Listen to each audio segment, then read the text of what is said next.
Hello, my name is Oliver Searles, and welcome to the Indigenous Voices of New England, the podcast where we explore the Native American tribes of the region we now call New England.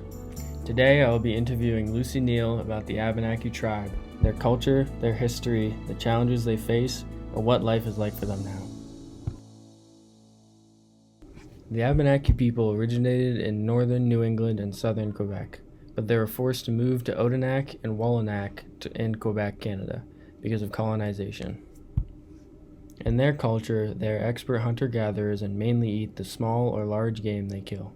They also grow and eat wild plants like corn, beans, and squash. Some of the tribe's endeavors and struggles during the settlement and colonization by Europeans include their interactions with the French and British settlers, alliances with the French during the French and Indian Wars, and their struggles to maintain their cultural identity in the face of colonization and displacement. Over time, their population declined significantly due to diseases, loss of land, and involvement in conflicts between European powers. Now, without further ado, let's get into the interview. Go ahead, Oliver. Okay, well, first of all, nice to meet you, Miss Lucy. Thank you for joining us. I just want to start off the interview by asking, what stuff about yourself, what you do in the Abenaki community and all that stuff. Well, I'm Miss Lucy. I am the Health and Equity Coordinator for our tribe. With that, our tribe owns a food shelf here in Holland, so I'm the director of that program. And I'm also the Title VI Indian Education Coordinator for our tribe. So that means that we work with different supervisory unions, and we get federal funds to be able to do Abenaki programs with the students. Okay. My next question is, how has being a part of that community and doing all your work shaped who you are and your identity as a person? Well, I have always known my Native heritage. Both of my grandfathers owned their heritage. One of my grandfathers was good to teach me a little bit about our culture. It was during a time where it wasn't spoken about. But doing this kind of enriches me to let the kids of Vermont know that we are still here. Yeah. And yeah. Well, speaking of that history and that past, what is some part of your history that you wish other people knew more about and understood more? I wish that people knew more about the eugenics program and how it impacted us as a people, and not just us. There were others that were included in that program. I wish people knew how it started at UVM, and then it became part of legislature, and then it became a process. So I wish people knew more about that. Could you explain a little bit about what that program is? Well, yes, it started out back in like the 1900s, and it was research done to promote more crops to start with and a better crop, and then it went to people that were disabled with physical or mental handicaps, who were Indigenous, were gypsies, were just not up to somebody's standards. And they started a process where women were sterilized, homes were broken, men were also put in jail and sterilized. When the homes were broken, the boys went to Virgins and they went to Brandon School for Boys, and the girls all went to St. Joseph's Orphanage. So they were pretty much kept in these type of institutions for their life. those that were able to leave, their hair was cut. They could not speak the Abenaki language. They had to speak English, and maybe reprogrammed as farmed out as workers. So the program ran when they started sending the flyers out. The flyers from 1927, and on that flyer there's a swastika on it, which is way before Adolf Hitler's time. But Adolf Hitler wrote and communicated with Henry Perkins, who was the director of the program and professor at UVM. So they communicated, and that program stemmed from this kind of thing. Women were being sterilized, most of them without their knowledge, and that program went until 1975. Well, thank you. My next question is about the land of your culture and how that impacts, the youth and how important it is. When we talk about the land, what Vermont would have been like 15,000 years ago. Everybody thinks it's loaded with trees. Well, the mountains were, but it was all farmland.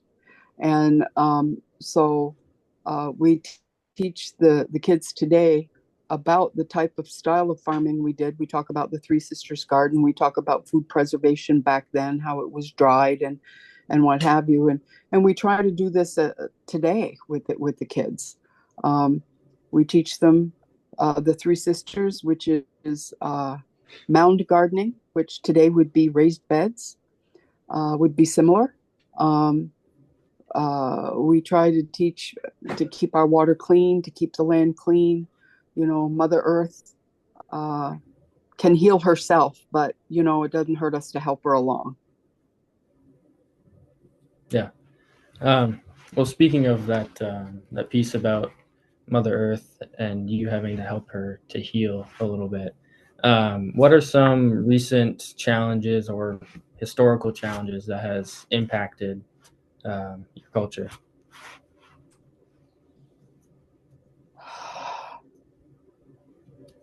I have to think on that one. The eugenics program definitely is a historical factor. We received I think it's about 5 years ago, we received an apology from the state of Vermont. What we have going on now is a truth and reconciliation process.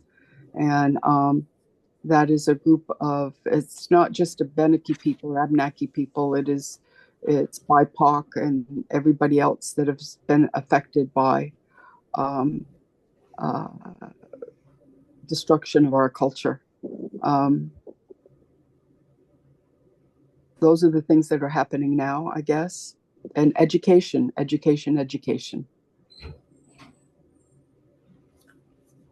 Yeah, thank you. And the piece about education is segue into my next question about your language. Do you still speak it today or teach it today, or what Well, efforts are made?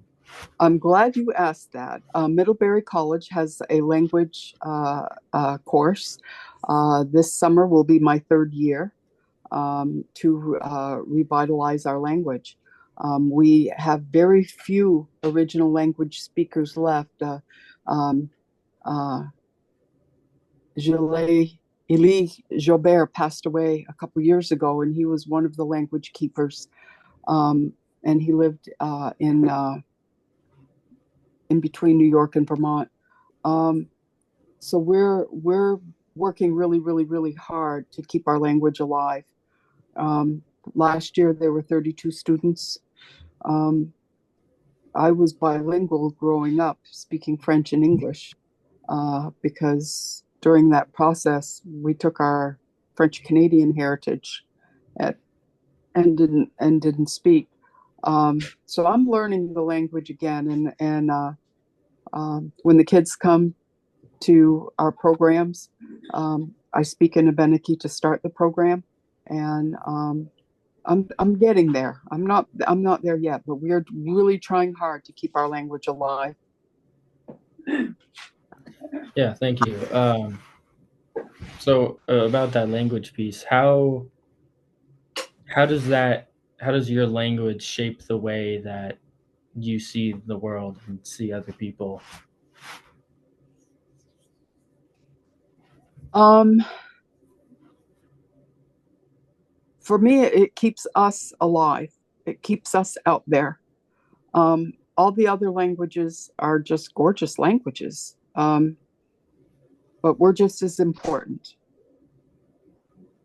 Yeah, thank you. What is a piece? I kind of already asked this question a little bit, but what is a piece of your community that you wished our listeners would understand more? Um, I wish they would understand that we've been here for 15,000 years plus, um, and that we've never gone away. Um, I know that there's outside influences saying that we're pretendians and we're fake and we're this and we're that. And my bloodline goes way back to 1535. I can trace my native heritage. So um, I I wish people would understand that and not listen to outside entities Yeah, that are not friendly. yeah. Um, if you could share one story about maybe your childhood or something, what would it be? It would be spending time with my grandfather. Um, he would pick me up in Newport Center. We would go and pick gooseberries. I was maybe 8, 9 years old. And gooseberries had a little thorn at the end of them. I didn't like picking them because they picked me. But anyway, I never had a container. So he would go to a tree, and I was just a little girl, and I thinking, this is weird. And he'd put his hands and he'd talk to the tree. And then he'd cut out a strip of bark, and then he'd take little strips and he'd sew up the sides, take his pocket knife out, make little holes, sew up the sides, and he'd make me a canoe. And that was my container for my gooseberries. So that's my favorite memory. But he lived his native heritage. He didn't let it be a fearful thing. So, thank you for sharing that. But this next question is about the Nullhegan Band, and I would just ask you before I ask you the question to explain a little bit about it and what it is. Nulhegan, we're in the Northeast Kingdom. We have 4 state recognized tribes. We are not federally recognized, although we do get some federal amenities from the federal government, like my the Title VI Indian Education Program and things like that. So the Northeast Kingdom is part of the Nulhegan Basin. That's how we kind of got our name. This is our territory. And the Missisquoi is the most known tribe because back in the 1600s there was a mission there. The Jesuits made a mission in that Abenaki community in Swanton. And then there's the El tribe. They're out of Bennington, that area. And then there's the Cowasuck tribe, and they're along the Connecticut River Valley. And they're best known for basket making and logging. And uh, uh, us, we're basket makers, we're teachers, we're farmers, we're all of the above. Thank you. Um, well, the question I was talking about is what does how does being a part of that of the Nullhegan Band affect you personally, and what does it mean to you? Well, for me, it's an honor, and it's owning my heritage, and um, and I try to teach my heritage to the community. and help the community, because up here in the Northeast Kingdom, we're not wealthy, and we have lots of needs. It's not like we're other counties here in Vermont where, there's substance. So I think we're a giving tribe. We try to help our community, and not just our Nalhegan community, the community around us. So with the food shelf, we service several towns. Um, with our bison program, we feed our people and feed the community, and it means a lot. We're a giving people. Yeah, you talked a little bit about how you teach uh, young, I don't know if that's true, but you teach young people about your culture. How do you go about doing that? And how do you go about like preserving that culture Well, and history? I'm pretty fortunate that the Holland School was the first school that was affected by Act 46. So they closed that school.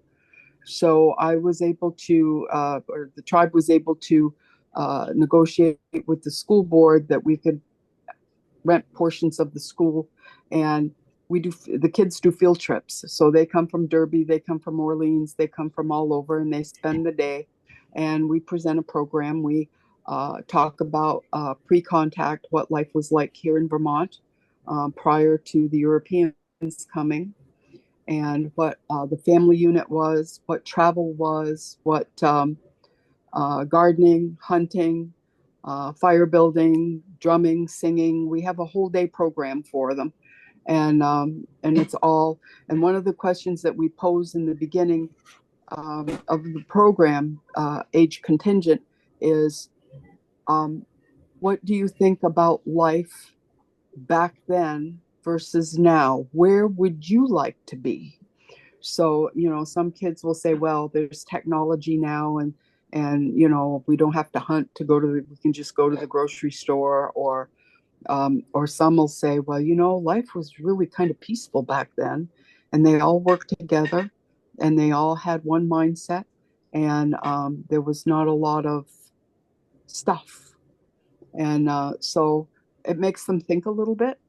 We have artifacts, we have uh, just a lot of information, and we do a Q&A and an evaluation after.